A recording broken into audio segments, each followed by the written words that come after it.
Hello. हाँ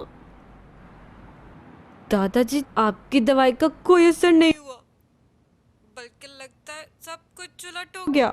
यहाँ बहुत ठंड है और मैं धीरे धीरे बर्फ बनती जा रही हूँ।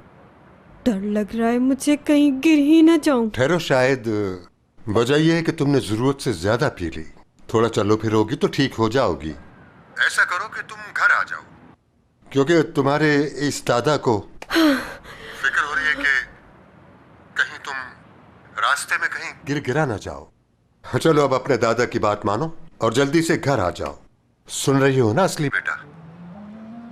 दादा, नहीं आ सकती, नहीं आ सकती। पता है क्यों? सब कुछ कहना है मुझे आज रात, क्योंकि मुझे भी खुश रहने का हक है। आपने ही तो कहा था, जाओ जाकर सेब को तोड़ लो, वरना कोई और तुम्हारी जगह इस सेब को तोड़ लेगा तो तुम क्या करोगी? कहा था बेटा, लेकिन हाँ हाँ ना, अगर आज रात ही मैंने उसे कुछ नहीं कहा, कुछ नहीं बताया, उसे जाने दिया तो खेल खत्म हो जाएगा। फिर मैं पछताती रहूंगी सारी जिंदगी और वो किसी और का हो जाएगा। सही कह रही हूँ ना? पछताने के लिए मैं ही रह गई हूँ क्या? हाँ ठीक है, बस तुम्हें पछताना ना पड़े लड़की। जाओ और खुलकर उसे बता दो हर चीज। जीते रहे दादाजी, खुश रहे दादाजी। मैं जा रही हूँ, आज ही कहूंगी दुरुक से, मैं तुमसे प्यार करती हूँ। क्या तुम मेरे बड़ी बड़ी बने फिरते हो?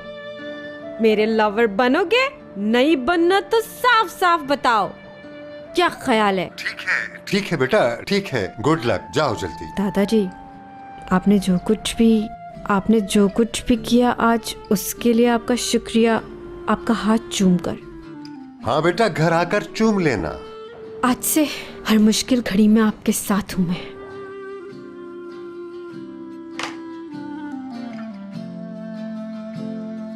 वाह हशमत, तुम्हारे पास दूसरों के लिए टाइम है, लेकिन बस अपनी प्रॉब्लम हल नहीं कर सकते।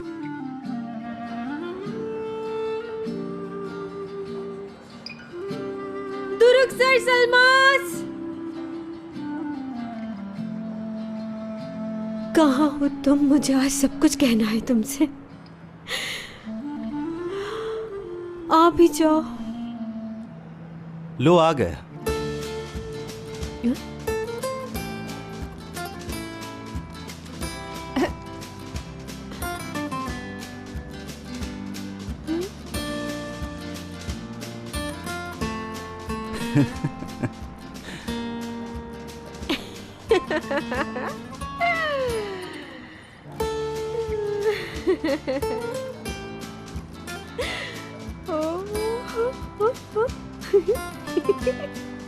ये आदमी तो मेरे ख्यालों से भी नहीं जा रहा।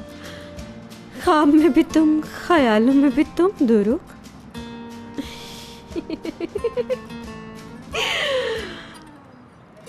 वैसे ख्यालों में तुम ज्यादा खूबसूरत लगते हो।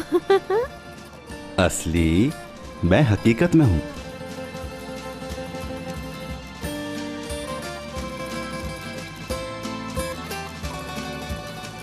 तो फिर संभालो मुझे, मैं अरे असली